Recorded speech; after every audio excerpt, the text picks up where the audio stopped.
د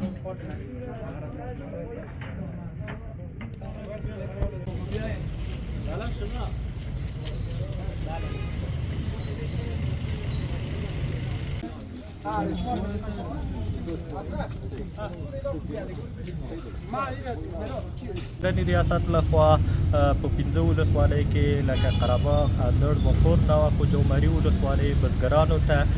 د کرنې ریاست لخوا په حدود د 15,88,000 نیالي د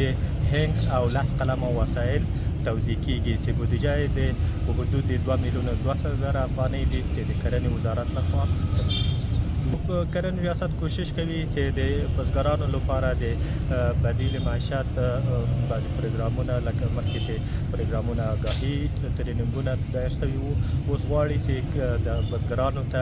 د بدیل معیشت د کوکنارو هغه نبات معرفي کړي چې هغه هم اقتصادي وي او هم د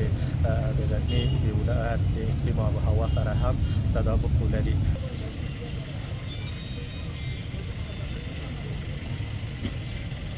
ما از ریاست زراعت تشکری میکنیم که